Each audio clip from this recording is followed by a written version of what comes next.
you never heard of. Hey everybody, welcome to the Common Folk Podcast with Ben, Morgan, and Andy. Welcome back to Common Folk. That's right. All Podcast for the people, by the people. And he's got to get that part out. That's become like our signature start. We need to make a shirt. We've said that, but Yeah, we do. A shirt? I'm going to make a that note. says Like a that. t-shirt. Yeah. Oh, wait, he just said that? Yeah, for Right. the people, by the people. Yeah, Have that- Andy's been saying that probably for the last year. Have that. Oh. Have this farm focus flag going across the chest. You need to get Andy's face on it, and that's his catchphase on the bottom. Yeah, double thumbs up. Something like that. This guy. We should do some kind of giveaway with it. That reminds me, we haven't talked about this for a long time. If folks go on and do a review on the Apple Podcasts, we'll see your review. We'll try to contact you. But if you just do that and shoot us a message, ben@farmfocused.com, that you did it, we'll send you free merch. Nice. Yeah. Free podcast merch. Oh, damn. Yeah. Now that's a deal. It's our guests are not eligible. Hey, Oh, you're out. You're out. I'm leaving. my brother actually saw a guy wearing the Common Folk T-shirt Yeah. downtown Lincoln, and he Nice. asked him about it. He's like, yeah, I left a comment. So they are out there. Really? They are. Yeah. I like that. It is a cool T-shirt, so you should definitely go do a review. Before we get into it, the brands that we work with on the podcast. First of all, Barn Owl, the Barn Owl camera. Go to barnowl.tech. This is going to be similar to like a game cam. You can use it as a surveillance cam. There's a lot of different technology that you can use. We're currently using it as a surveillance cam up here at the farm. You could stalk your neighbors. I guess if you wanted to, Sure. yeah. Weirdo. Just saying. Multi-use camera. Barn Owl does not endorse the usage of neighbor stalking. Just got to get that out there. I mean, you're stalking some cattle. I mean, it's not right. Isn't that where yours is? Why are humans excluded? yeah. Good for watching cattle and people. All right, so back to what I was talking about. I went to the barnowl.tech website, and they've got specials on a lot of the camera bundles right now already. But at checkout, if you use the code FARMFOCUSED, all one word, so FARMFOCUSED, you get another 10% off. What? So check that out. If you're looking for some surveillance cameras for the farm, for the ranch, just for your house, for your mother-in-law's house, your cattle. Exactly. I mean, our camera's getting put through the ringer right now with this weather. Like, Yeah, oh yeah. we're seeing. No, that's a the good cold point. temperatures. I mean, it's been well below zero Yeah. for the last number of days. The wind chill, I don't know if the wind chill affects, people say wind chill doesn't affect inanimate objects, but either way, it's well below zero. Yeah. It's still functioning perfectly fine. I've had no glitches, no issues. I'm still getting the photos sent to me. They come directly to my phone every time it triggers. exactly. He stalks me every time I have to Video come to as work. well.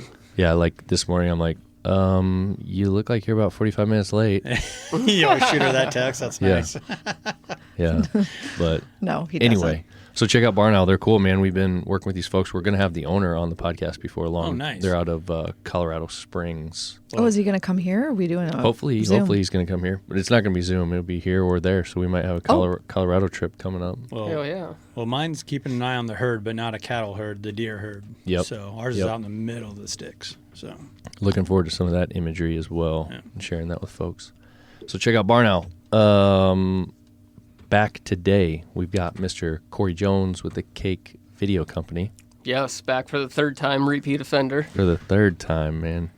Probably brain's working a little better this time than it did last time. Yeah. I thought I was ready last time when I was sitting here talking. I was like, ugh. No, I don't remember leaving thinking that was mush. Well, I had like the ideas in my head that I wanted to, like topics I was talking about, but as I was saying them, I'm like, I'm just not firing on all cylinders there.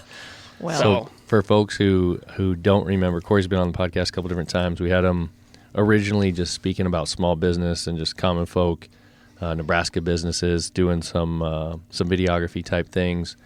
And then Corey made a change with his business, a little bit different direction, rebranding, those kinds of things. And then in the midst of all that, had a major health scare, had to have a major surgery, was down, lost, freaking 100 pounds? I think it ended up being total about 75 pounds. I was From a guy that was like I was 170 Yeah. normally walking around. Yeah. When I left the hospital, I was 95 pounds. Yeah. So So- it took a big hit. Has come back pretty strong. The second episode that we did with you, you were not too far into recovery, I think, if I remember. Yeah, it was pretty soon after. I think it was right about the time that I got to the point where I was like, okay, I can get up and like go do things by myself now. Yeah. So, because I actually came across that footage not too long ago because I recently just did the new demo reel for Cake Video Company, and Yep. I was going through old footage and I saw that footage and I was like, holy shit! I was like, I'm pretty sure I'm like 130 pounds right there. Yeah. Like I was still pretty skinny. Yeah. I think I might have called you little that time. Yeah, You did. You bringing that up again. yeah, I remember that now. You're Yeah, like, it was see? a compliment. It's like, no, I'm a big, gnarly man. Yeah, Damn but it. now you're big and gnarly. Yeah. But not so You're big super where, healthy. where a Lyft driver was telling you not to get in the car. So you're not big like that. So. Nope, Yeah, not that bad yeah, yet. Yeah. I saw that story. So, and then with the whole situation that you were going through, you had some follow up surgery. That wasn't too long ago. Back at home now, seems like stuff's going good. Yeah, everything's going just about as good as it possibly can go. So, which is shocking. You know, when I left the hospital last year, it was not, you know, are we going to be able to do the future surgeries that I need, or how quick are you going to recover? It's, are you going to stay alive? Mm-hmm. So, Yeah. and it went from that to both my surgeon and my doctor telling me that I'm in the 30 years that they've been doing it, I'm the fastest. Not only was I the sickest person they've ever seen in their field, I was the quickest recovering person they've ever seen. Okay, but remind people if they didn't listen to the other episodes what happened. Just real quick, like Yeah, what so you came had, down with ulcerative colitis. That's what it was. They thought it was Crohn's at the time because it was so bad, but it really just got bad because I let it get bad. I'm not a go to the hospital kind of person. Ended up getting super sick into the hospital where they ended up having to starve me for a couple weeks. I didn't even drink water for a couple weeks and lost a bunch of weight. Had to have major surgeries, removing intestines and all that stuff. So the last surgery that I had here about 4 weeks ago is the first part of putting everything back together. And then I'll have the last one next month. And after that, I'm done. They cut the disease out. They cut everything out that was a problem. So Yay. it's life as I knew it before after that. Nice. Okay. So, And in the midst of all that, I mean, you pretty much stayed working. You were still even, fresh out of the hospital.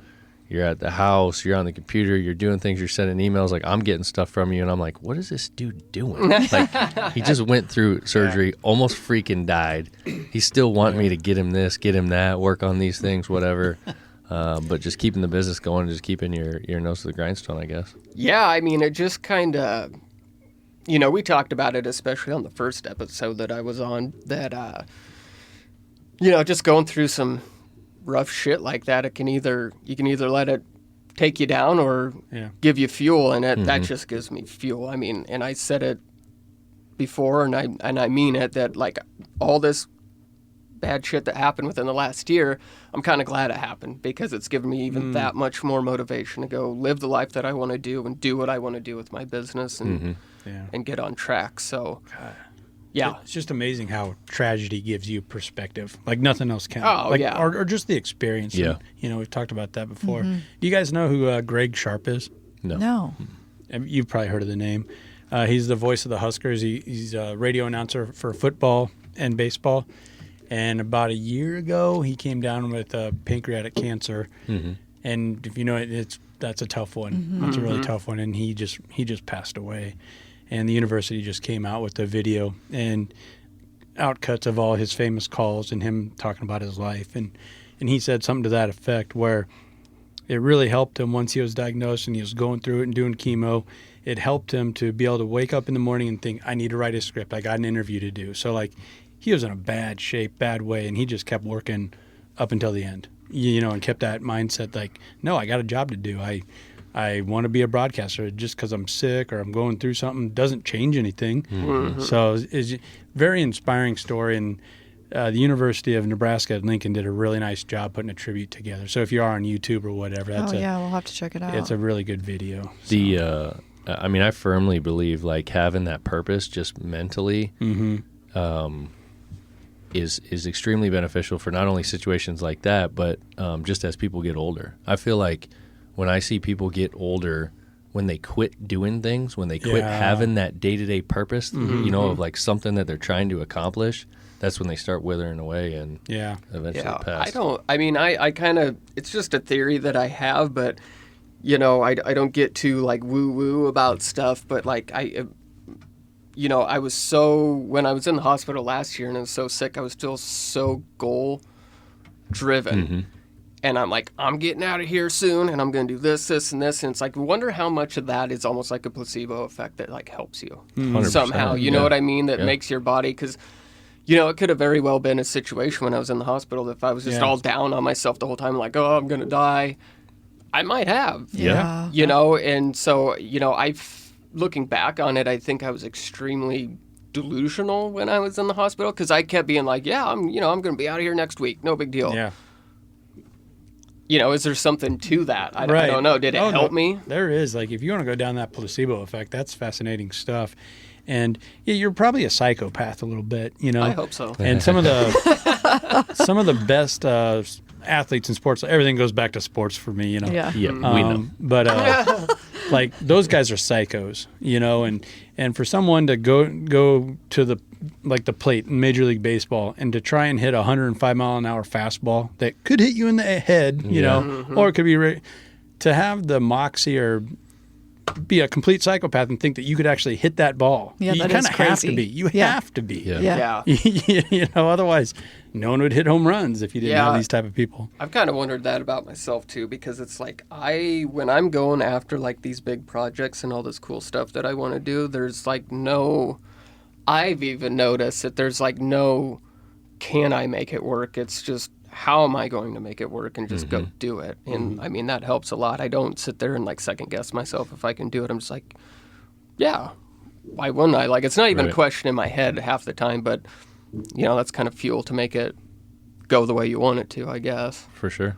I 100% believe that just that can-do, positive attitude, this is what's going to happen mentality is extremely beneficial. And if you're persistent, anything and everything will happen for you. Yeah. Like that's a big part that gets left behind. You know, it's okay to be a psycho and go fall down on your face, but can you get up and try again? Yeah. A lot of people don't. You know, there's enough crazy people out there. I think on the flip side of that too, like the negative approach, like you were talking about, you know, if you're like, man, I'm going to die, this sucks, you know, whatever, blah, blah, blah. That type of thinking is way more impactful than the positive type of thinking. Like I would say, you know, it takes like 5 to 10 positive thoughts to move it in the positive direction, and it takes one negative thought for shit to go bad. That's the placebo effect can work both ways. Oh, absolutely. Yeah. And who was it? Mark Twain said, a lie can travel around the world, you know, at the speed of light, and the truth, it won't even get out. You know, it won't even get to the mailbox. Exactly. Yep. Yeah, no, that is definitely how it works. And you know, had I been negative, I don't think it would have ended up. I just don't have that like negative bone in my body, I guess. I just don't think that way. I could try to, but I'd still be like, what the fuck am I doing here? This doesn't make any sense.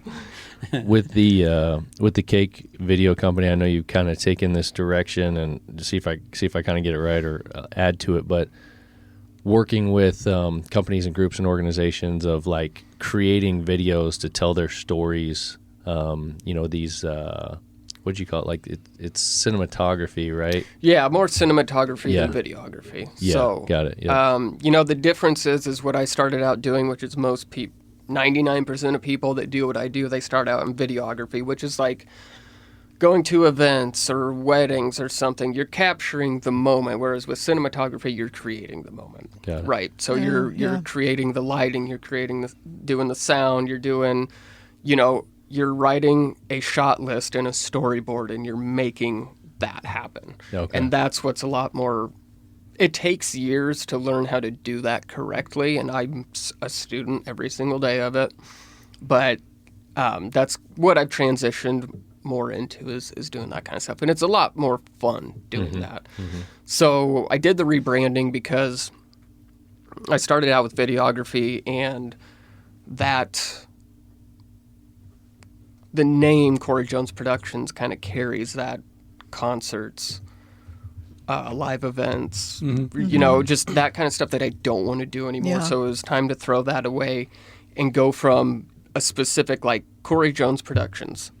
That sounds like one individual person. But if you have, you know, Cake Video Company, that shows to people that I'm not just an individual person. We're a team of people coming to, you know, make your story happen. Right. So, you know, it was just time to ditch that, and came up with Cake when I was in the hospital, just doing massive amounts of marketing and branding research, and that's what I came up with. It's cool, Had man. I I dig came it. up with it not whacked out of my mind on pain medication in the hospital, I don't know, but I'm going with it. So, but it's the funny thing is what I was going for. Like, you know, all the marketing and branding research I did said make it like 1 to 2 syllable name, something snappy that people can remember. And the thing is nobody has forgot what I renamed my business. Everybody knows, like, hey, what's Cake mean? What's Cake? Like, they know, they don't forget. So it's, I guess, kind of. Yeah. Well, it sparks conversation too. Like, what's that all about? Yeah. Yeah, So- everybody's favorite question to ask me is, like, what's it stand for? They think it's an acronym, and my favorite answer is it doesn't stand for anything. Cinematography, authentic, kick-ass entertainment. There you go. Oh, See, there we go. That we are. was quick. Yeah, all right. You have to write that down because I'll forget that for sure. I already forgot. So. Yeah. Damn. So in regards to what you're doing, we haven't spoke a whole lot about Stock and Rod, but that's our other brand here at the print shop that we've created. And Stock and Rod is for the outdoor enthusiasts, the outdoor lifestyle, the hunting, the fishing, the camping, all these kinds of things. And as a project, when you were putting some of these original things together and transitioning Cake, you helped put together this story video for us. That has come to completion. I wanted to chat just a little bit about that real quick and direct folks to YouTube, to the Common Folk YouTube channel. We have it uploaded there now. It's titled Experience the Stock and Rod Company. Get a taste of what Corey's doing and get a taste of the Stock and Rod Company as well. But it was fun, man. It was like when you first talked to me about it, I was thinking to myself, okay, yeah, you know, we'll do this, you know, 6 weeks, whatever. We'll have some video, and you know, I didn't know what to expect. I'm just thinking about this, but this whole thing and everything that we had to do to get everything right and to get the timing right, to get the scenery right, to hit it in the fall, to hit the ponds, to hit the hunting, whatever, all these kinds of things. It took a lot of time and effort to put all that stuff together, and now here we are, probably, I don't know, 9 or 10 months after when you originally started talking to me about it, maybe even longer, Yeah. with something that's super polished and cool, and we love it, and we're proud to show it to the world. Did you have, Morgan, do you have any It's so comments good. on the No, process it just is like- that we went through? It was easy. I felt like you made it super easy. But yeah, it definitely, so I guess for people to know, things like this take a while. No, I mean, they- I didn't know that. It's different than what you were saying you did with Corey Jones production, right? Like, this is a process, kind of like making a movie.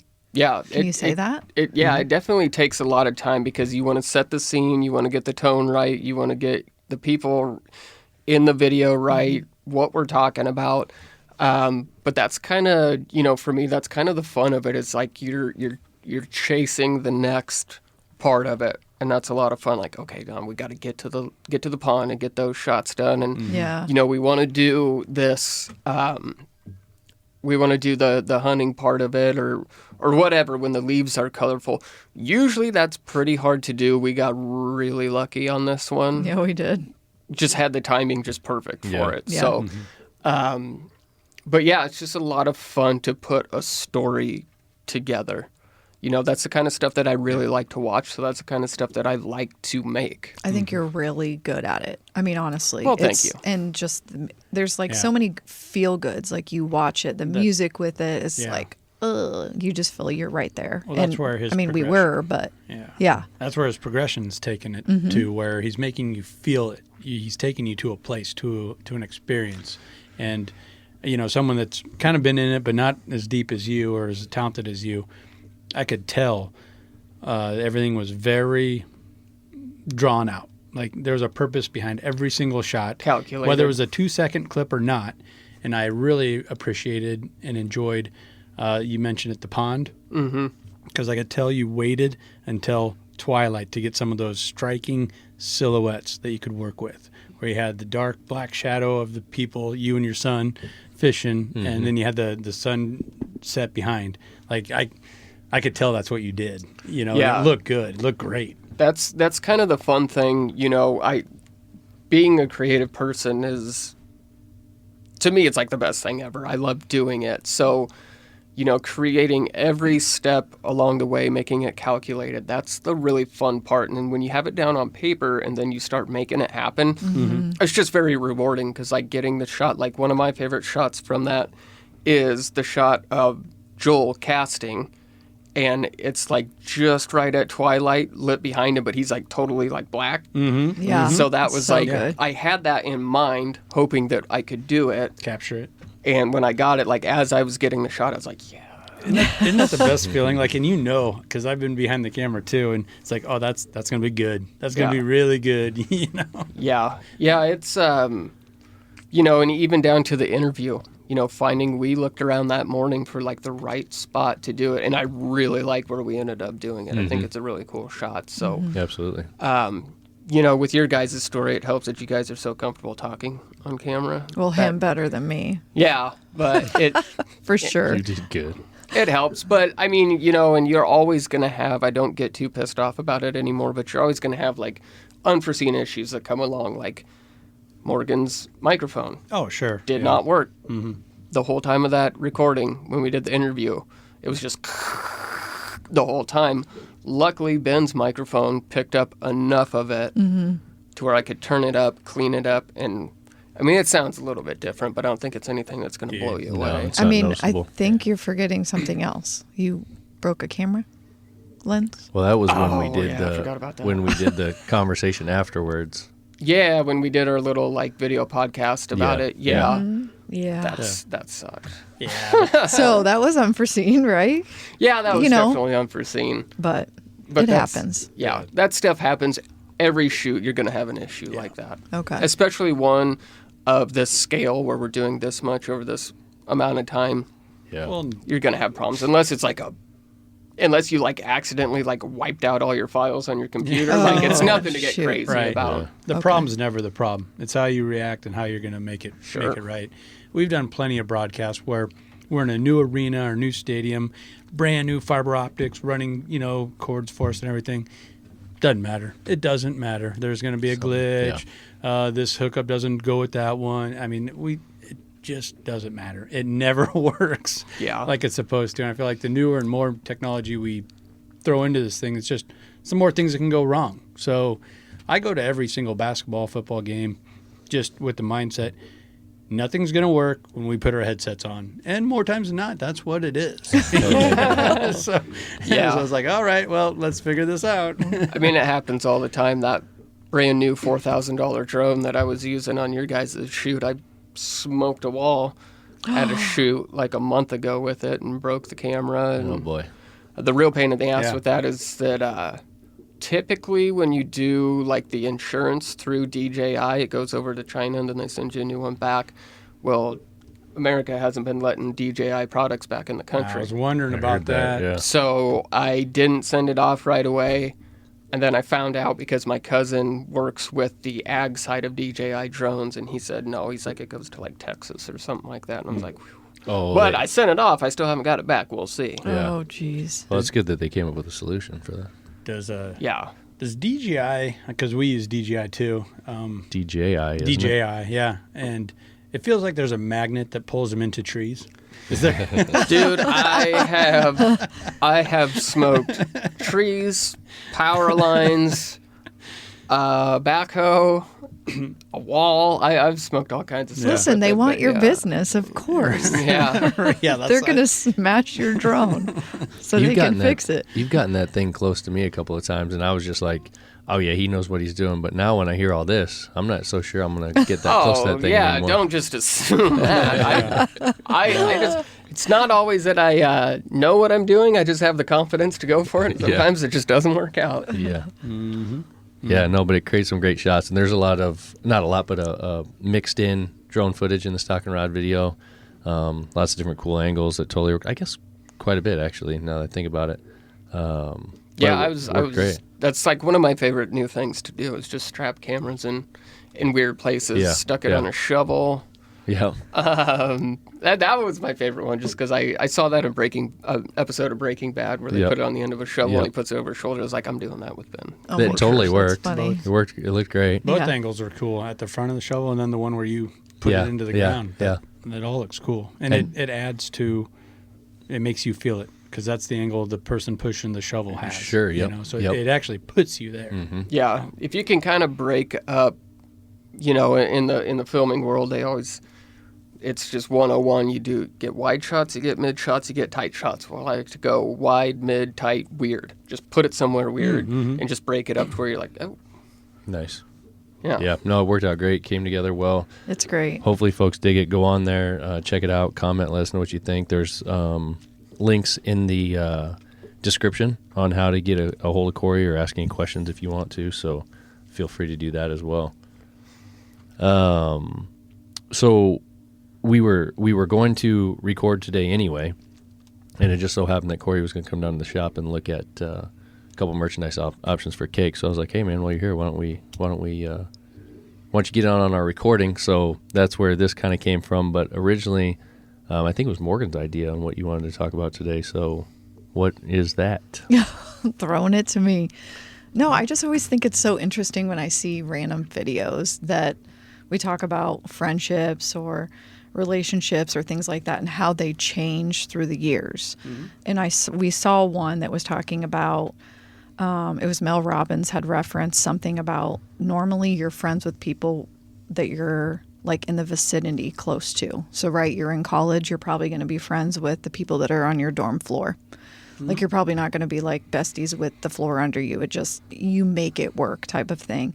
And a lot of times that makes sense why people are becoming really good friends with their coworkers, right? Like you're spending a lot of time with them. I don't know. I just feel like it's just interesting and then just progressing. I feel like then you also, since we have older kids now, it seems harder, has been harder for us to make like couple friends. But when you're younger and have younger kids, you just kind of become friends with the kids that the kids play with. I don't know. I just you feel have like all the same pain too.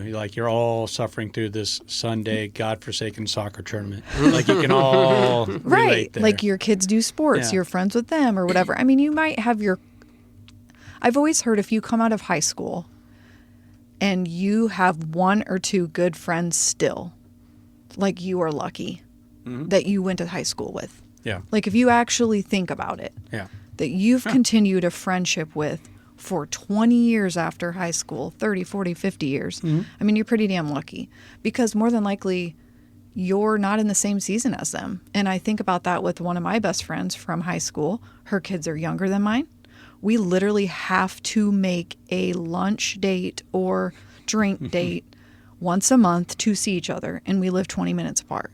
Our kids don't intercross sports. Yeah. Like, there just has to be effort there, and we talk about that. So I don't know, it just kind of brought up a different perspective, and I thought, Corey, since you're, went through a hard time too with health issues, that can bring up a whole nother thing, being the age you are and being single, or, how does that impact, there's just different things. And Andy, you have different age of kids, so I just think the conversation could roll a little bit on what everyone's input is.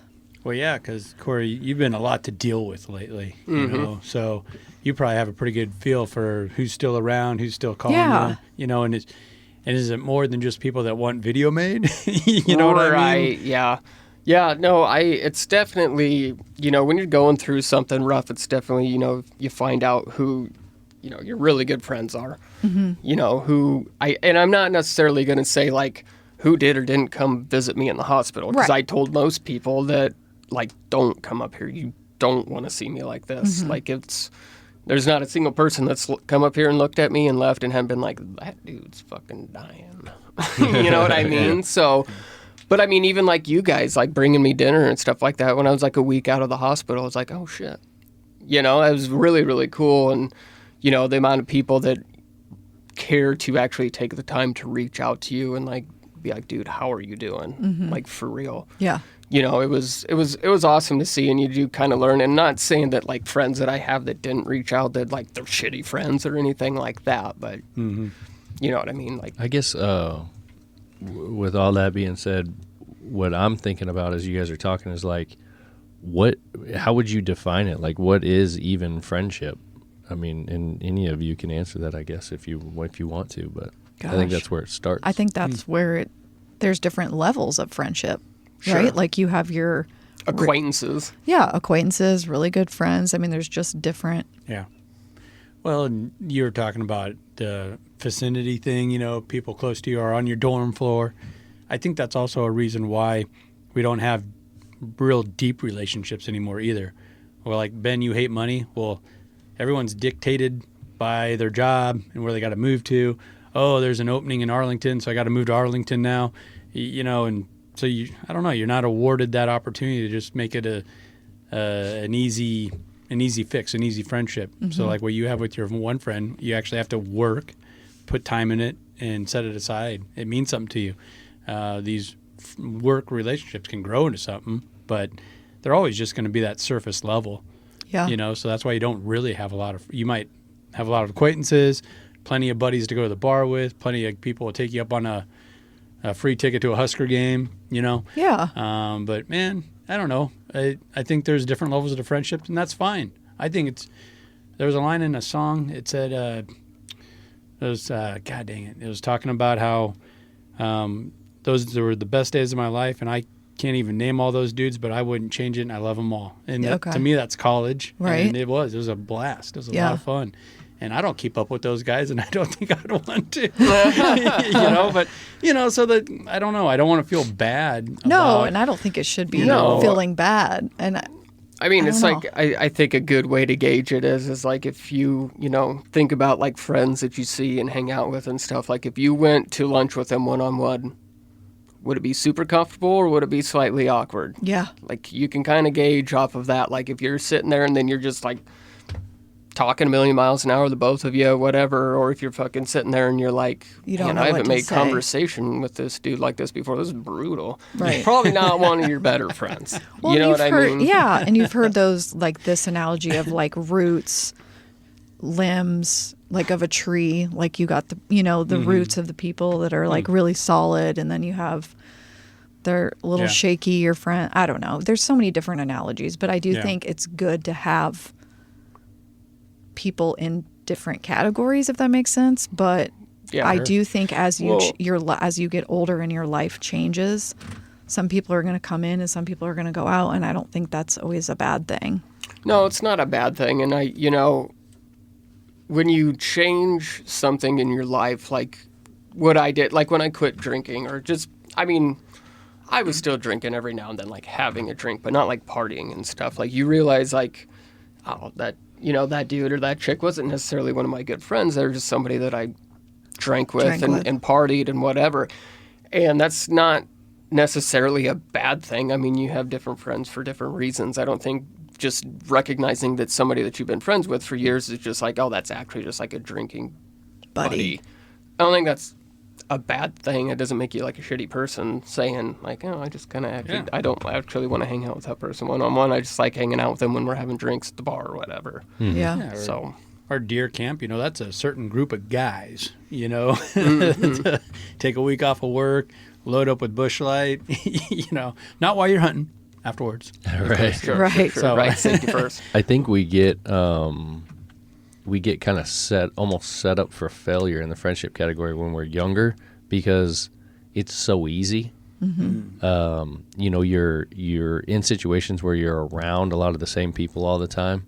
And then you naturally kind of become friends, and the opportunity always presents itself to be friends. Yeah, everybody's going to school. Everybody has activities. Yeah. Not everybody's going into finance as a career. Right, you're seeing them. You're seeing them every single day in those environments, and you're hanging out and you're creating your friends, and then you just kind of like naturally start thinking, oh, this is friendship. This is what it's like, and then you go to college or beyond college or whatever, or don't go to college. I don't give a shit. But you get out of school and you get a real job, and then all that stuff starts changing. You don't see those people as much anymore. Yeah. And then your definition of the friendship kind of starts changing, because you start realizing, like, well, at first you start thinking like, well, shit, this person isn't as good a friend as I thought they were. I don't see them anymore. They don't call. But then you think about it like, oh, I'm not calling either, or whatever. Yeah.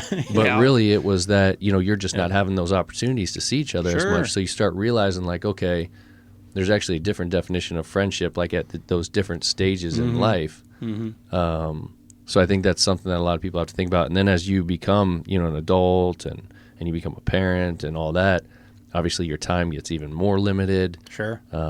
You might start realizing that there's certain family members that you're actually better friends with than you realized. They've been there all along. Yeah. You do start seeing some of those particular friends that you have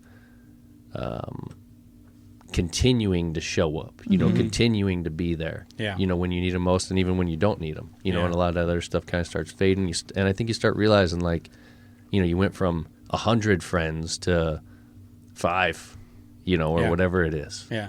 Yeah, if you have 2 or 3, you're doing pretty good. Yeah. That's more than most. And I think a lot of this stuff comes up on Instagram because relationships are like on just a nosedive. We have less friends than ever. Kids have less friends than ever, and lots of divorce. Yeah, so a lot of takes on and what's going on. And I think there's a lot of environmental pressures. Yeah. But it's really, I think a lot of it's just maybe not changed, like what you said. Like it's just realizing what a friendship is can be a lot of different things. Like there's different levels to it. Ben, you strike me as someone that you're not going to be friends with a ton of people, but the ones you are, like it's tight. And so like, you could go years without seeing the guy, but you could just pick it right up, Yeah, right. Yep. I have one real good friend of mine like that I don't see him sometimes for 2 or 3 years, and then when we finally get around each other, it's just the best, and there's no feeling of, oh, he never called me, oh, he didn't like my picture, like we don't even, like that's not even brought up or thought of. Yeah. Anyway, on my end, I'm assuming it's the same for him, That's a whole nother thing when you bring up that topic that's really thrown a wrench into friendships, is the whole social media thing. Yeah. And like you said, oh, this person that I thought was my friend never even clicked on like on my photo or whatever, right? Like, yeah, if you're thinking that way, you need to get a fucking hobby and do something with your life, because that's not something to actually be concerned about. Yeah. And it's just like what he was saying with, like, haven't talked to each other in like 2 years or something like that. But you both have your own thing going on. And if that friend of yours, like I just said, if he was like, you don't ever call me, it's like, man, I don't start playing tennis or pickleball or something. Like, you need something to do if you're concerned about that, because I've got my own life. I'm an adult. Yeah. And when you think about it, like, it's hard for us to relate because we didn't grow up with social media necessarily. Right. But if you think about, maybe some teenagers nowadays, or even probably some people in their early 20s or whatever, have had that their whole life, and you literally will see like some of them hanging out, I have this in air quotes, but they're all on their phones, and they're literally like interacting with each other on Twitter or some shit, and they're all sitting around each other, like that, like how that has created the understanding of friendship and how we communicate, right, and what it means. But I also saw a study, I need to really dive into it, that hobbies are really taking are nosediving as well. Like people aren't picking up hobbies like they used to and doing things. And there's once again all these different factors, but a big one that just seems to be present is it's just easier to get on and do the death scroll. Get on Facebook, get on, and also there's another layer to that. You get on Facebook and you see, oh, if I want to take up golfing, I got to be like good at it. Otherwise, a video of people making fun of me doing a shitty drive is gonna hit the so there's also a fear. There's like this social media is like hitting it hard two ways. Yeah. I also saw an interview where nightclubs are just there's less and less nightclubs and places for young people to go party, like bars and pubs and nightclubs are closing at an exponential rate in Europe. And the thought is it's because of cell phones. Really? You know, back in the day, you used to go to a club and act a fool. You didn't have to worry about the entire world making a Seeing meme out it. of you the next day. I think I've seen Chris Williamson was talking about There that. you go. Yeah. Yeah, he was talking about that not too long ago because he used to work nightclubs in the UK, and he's like, now, you know, if you shit your pants at the bar or something like that, like people made fun of you, and then like would maybe bring it up years later. But now some asshole's got a phone. Yep. And yeah, I mean, I don't know that I would ever let that deter me from doing anything because. I don't know, maybe with young kids now, but I think I was fortunate enough that I just missed out on like social media being huge when I was growing up. Okay. Like when I was in high school, like Facebook had come out and, you know, people cared, but they didn't care as much as they do now. Sure. And Instagram didn't come out until like after I graduated, and especially TikTok was not around. So, Yeah. You know, I kind of grew up in a time before all that where I would, you know, you're kind of forced to actually be social with people. Which is probably and good. present, Yeah. you know, in person rather than, you know, learning how to talk to people over the phone, which is fucking weird. You're exactly right. It was Chris Williamson talking about that. And go back to if you shit your pants at the club, it would be an inside joke and people would bring it up for maybe a couple of weeks. And anyone that brought it up afterwards is just your close circle of friends. Yeah. I mean, you have memes now that are years old, short videos that are, you know, years and years old. And I mean, it's causing a lot of problems. Like I think of the Tron kid, you know, that's one of the old original viral videos of just a little boy acting like his favorite movie going zhoo, zhoo, zhoo. You know, and it's funny. It's funny. But that poor little kid, like, and then he just got made fun of. He had to change schools. He had to change schools again. What? Yeah. Oh, yeah. I mean, and just think how kids are ruthless anyway. So, Kids are mean as shit. yeah, I was mean. I was a mean motherfucker. I really was. And I wish I wasn't. But, you know, and you got to grow out of it, right? You got to grow out of it. But we didn't have the fear or the thought of, It's going to be posted all over. Yeah, it could be posted. Yeah. And both sides of that too. There's a fear of being mean and getting caught. There's a fear of, you know, right, shitting your pants. Yeah, whatever. Showing up at the club and now look at me. So with talking about this, it makes me think about your parents though too. Okay, so I'm thinking about my parents. Like they had different friends than they do even now. Mm-hmm. Right? Mm-hmm. Like their friends were in our neighborhood.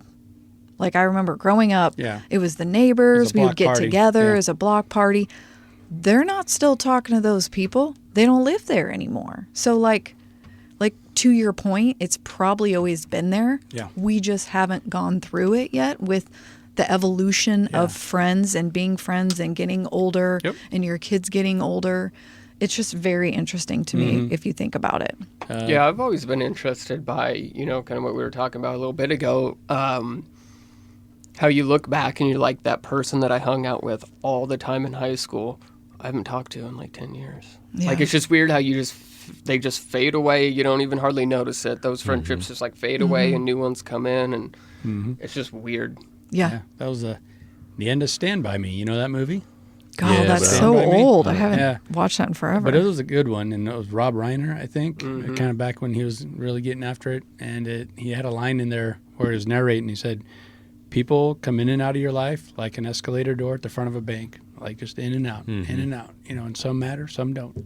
Yeah. That's all there is to it. Yeah. You know? Yeah. And when you get, again, with all those different stages in life, you know, when you have kids and then they become like your main focus, and then you're not spending a lot of time with those people that were your friends, right? You know, and then some of those friendships fade, and then some of them, when your kids get a little bit older and you got more time, some of them you can't rekindle. Some of them you pick right up where you left off, like you guys were talking about earlier. And then when they're gone, and then it's like, okay, now there's nobody left here. You know, there's the two of us. We're friends. You know, we have fun together. You guys like each other? Yeah. Oh, okay. I mean, most days. Good friendship. For the most part, yeah. But then we want to maybe go out and do something, have some company, talk to somebody else, whatever, and then you try to find out who those people are. That I'm sure a lot of people have heard it. I pulled it up here because I couldn't remember for sure, but there's this one dude, I don't even know who he is. I'm sure a bunch of people listening do, but they talk about this minivan theory. Have you guys heard that? Okay, play it. Of the because friendships? I couldn't find it forever ago that I'd sent it to you. I'm not going to play it because I don't really know okay. where to start, but I'll just tell you basically what he says is like, especially as you start getting older or as adults, you've got like this minivan and you've got, your front seat and your middle row and your back seat. And then all those people in those seats are your friends in one way or another. But the people or the person in the front seat are the ones that are, navigating, they're messing with the radio, they're doing all these things in your life. You're one-on-one with each other right there, right? And then the people in the second seat, you're still talking to them, they can hear you. You're having some conversations here and there. They might be hearing you and those other people up front talking. And then the ones in the back, they're not in it at all. They can't even barely hear you. Yeah. You know what I mean? But they're still your friends. They're still in the minivan. Yeah. And those people move through those seats, throughout that trip. You stop at the rest stop and then Throughout your someone's life. like, hey, you want to ride in the front this time? Okay, cool. Put them in there. And I think it's what I pick up from it is that for me is that if I'm one of the passengers in someone's minivan, that it's not necessarily about me being the driver. It's about me being the passenger there. What do I pick up from that?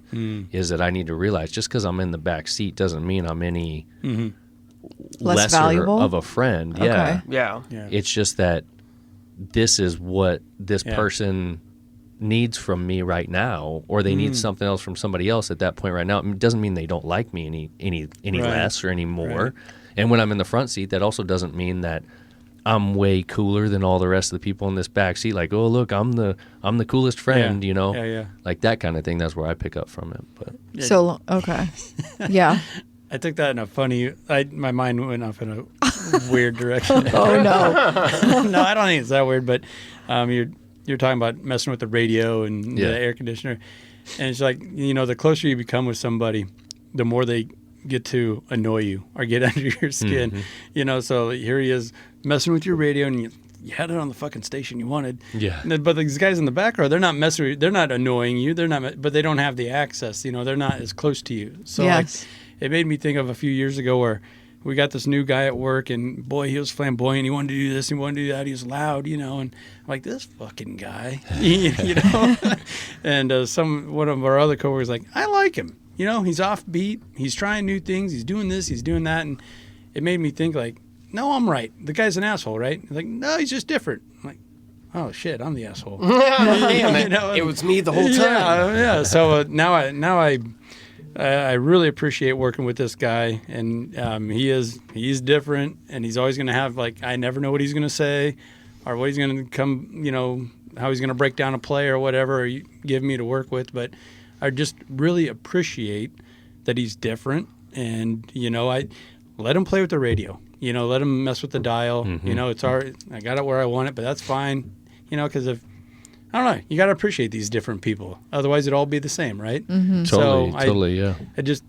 I just have a higher level of appreciation now for these offbeat friends that you were putting there with the minivan analogy, messing with the air conditioner or whatever. Yeah. I also think that as you get older, at least for myself, you realize that the friendship doesn't mean that this person that I'm hanging out with that I call my best friend or whatever is just like me. That what you find is that the people who are your best friends or whatever, outside of your spouse, is you have a lot of things in common, obviously. There's things you like to do together, but there's definitely things about that person that you're like, that son of a bitch, man. There's no way around it. Yeah. So you realize that because when you're a kid, there's not as much of that. When you're younger, when you're a teenager, it's just we're exactly alike. We do everything alike. We like the same trucks. We like the same food. We like, whatever. But then when things start getting deeper and you start seeing how people make decisions in their life and handle their life and whatever, you start realizing, well, we've got a lot of differences, but we're still best buddies. And the point that you made, I love that point too, because something that I've realized about people and about friends is that there'll be people that I'll see, I'll observe or whatever, and I'll think God, that person This sucks, fucking man. guy. Like, that is not somebody that I want to be around, whatever, Yeah, or there's just something, you just think of something, whatever. Yeah. But then if you actually get the opportunity to talk to them and have a conversation, 9 times out of 10 at least, you're like, Yeah. actually, that was a pretty good dude. Like, I totally got that one wrong. Yeah, like you need to vibe them. Like you need to feel them rather than just see it through a picture or whatever. Yeah, but I think it's actually having that conversation is the big piece. Well, yeah, you have always said that. And you're definitely going to conversation. pick up feelings and stuff from that conversation. But having that conversation with somebody and learning who they actually are or what they're about, is a huge thing. And then you find like, oh man, like this person is a friend or whatever, Yeah, what the like hell? I can trust them or enjoy them. It's okay. It's good. Yeah. They don't need to be best friends. They don't need to be someone you go on vacation with, whatever, Yeah. and it's okay to be different. And in fact, they're the type of people that I kind of like hanging out with because they challenge you. Yeah. They make you think. It's not just the same old story, like you were talking about meeting up with a friend at a diner or whatever and trying to come up. Those type of people, you don't have to worry about coming up with conversation. It's getting brought. They got stuff to talk about. So yeah, I've always thought about that as a good way to gauge, how good of friends am I with this person? Like if I was to be sitting down, and you can kind of think about it with somebody that even maybe you haven't like sat down with like that before, like. And I use the lunch analogy instead of drinks because once you start drinking, everybody's talkative. Yeah, It's that's social true. lubricant and stuff. But can you sit across from them at a table and eat something and be like, and not be like, so anyway. Yeah. You brought up a point I didn't even think about. You just said the word vacation. And I was like, oh shit, that's next level. We've gone on adult vacations with people, but you always have that time where you can just go away. This summer I was talking to our neighbors and they said they like rent a big, I don't know that it's a yacht, but a big boat, and they do a catamaran. Oh, yeah. And she was saying, you really got to know who you put on that damn boat because you are stuck with them. Yeah. And we've brought a couple Right. that they were not invited the next year. And I was like, Almost hot turned them into Sharpe. damn, I never thought about that. Like being stuck on a boat sounds Yeah. amazing. Like, right? Someone's cooking all this stuff for you. Like you're laying out, you do these Yeah. excursions, whatever, but you're not getting away from these couples. Like you got to all vibe. That would be next level hard. Yeah. I mean, we've never done that, but I don't know. Talking about Right. vacationing Right. with people, that's even another level. You really do have to like those couples, you know? because you're stuck in a different country or something like that Yeah. with them, and it's And like, you're the vacation guy, so boy, haven't been anywhere in over a year, and it's like champagne problems, right? But it's killing me. I bet all that snorkeling you did and all that stuff. Are you Yeah. dying to go back? Yeah, I'm itching pretty bad. Once I get healed up from this final surgery, I think They'll give you the clear. me and my friend Casey that we go on trips together, scuba diving and stuff like that. I think we're gonna go try hit like Honduras Oh, nice. Oh, and I mean, and like just Colombia Honduras. and Great, stuff like great that. visibility So, there. Yeah, Great visibility. Well, That'd the be reason why sweet. I want to do Honduras is because around April to May is when the whale sharks come through there, Oh, and I want to shoot. dive with them really bad. So Yeah, that's that'd be kind of why cool. we chose that. And then Oh my I have a gosh. handful of stuff planned, and then there's some stuff in the work with some clients where I would be traveling a lot to cool places. So Okay. hopefully those go through, but definitely going to go do. I think I talked about it last time I was on here. I didn't get to go last year because I got sick, but I was supposed to go to Spain, where my cousin lives, and we're going to hit Spain, Portugal, Morocco, stuff like that. Oh wow. Nice. So Sounds amazing. yeah, so since I haven't gone anywhere in like a year, I'm getting the fuck out of here. Once I'm healed up, I'm gone, man. Sayonara. Yeah, 100%. I think the last thought that I have on friends wise that I had written down that I think about a lot is like choosing your friends wisely. And I think it's really hard when you're a kid to do that. But to kind of timeline jump around a little bit, you had mentioned something earlier, Andy, about how those people have influence on you. And as an adult, making sure that your friends are folks who are challenging you, right? Yeah. If one of your friends says something like, "Hey, man, I feel like you've been drinking a little too much lately," or whatever, something like that. That's not an enemy. You know what I No. mean? Like that's a person that's looking for Yeah. looking out for you. Right, right. You know what I mean? Yeah. And not only that, if that person is just doing big things, you know, and being successful and whatever else, that's going to challenge you, right? Like that's important. Right. But in thinking back to like a kid, I've got a friend of mine that was very young. We grew up together. We were good friends. And then they moved and they went to a different school. And then, I still stayed in the same school I was in, and I was still with those friends that we had made or whatever. And then they go over to that school, and friendship as a kid is a really big thing, the whole social piece. And the first group that he gets accepted to is the bad kids, but he's accepted, right? Yeah. Dude never came back from it. Like just went down that path of getting in trouble, and then things just got worse and worse, and getting arrested and stealing things and all these kinds of things. And it all came from the influence of that friend group. So like with our kids, that's what we've always tried to look at is like, who are they hanging out with? What are those people about? What are they doing? Yeah. And if you have to have the hard conversation, because it will literally affect the rest of your life. It can. Yeah. Yeah, I mean, humans are tribal creatures, so you get accepted into the shitty crowd or whatever, but they're cool to you and they accept you. I mean, that's what you gravitate to. That's what you gravitate to. And it goes like what you guys are working towards there, with your kids. You got to have that perspective and be able to step back, like me kind of putting a wall up around a guy that's a little different, Yeah. Not bad, but different. And it goes both ways. I mean, there's something too when people always say keep your kids busy, or we've always said keep them in sports or keep them active or doing something. When they're doing nothing, they're getting into trouble. Yeah. I don't know. Yeah. I was always good at getting in trouble while I was doing stuff. Oh, too. okay. So never mind. I can do both. I combined the two. Yeah. Mostally harmless trouble, right? Yeah, of course. Yeah. I mean, you don't have a record or anything, Andy. Just Come on. arson, No, they've all been dropped to misdemeanors. So. Not any records that aren't sealed anyway. Right. Oh my gosh. But it's interesting, and being an adult friendships and things like that. I mean, it's all so different than when we were kids, but Yeah, it's I good just too. hope this conversation makes people think a little bit, right? Like where you are in some of the friendships that you have, and if you've left them, is it bad? Not necessarily everything needs to have closed doors or a conversation like we're not friends anymore, or some just fade out, or maybe some conversations do need to be had. I don't know. There's just different things that is interesting to me as we age with friendships. Yeah. Yeah, for sure. Well, last thing I have, we talked about it, I think on last week's podcast, is Rock Rooster boots. Oh, yeah, and we saw his boots. So my buddy Randy over at Field Rose introduced me to this Rock Rooster boot company. He had them send me a pair. They're pretty cool. I love them. But I told him we'd talk about them a little bit. RockRoosterFootwear.com is the website. Again, code FarmFocused, all one word, FARMFOCUSED. That's the same code on all these people we talk about. That's 15% off of their website, and they already have affordable stuff.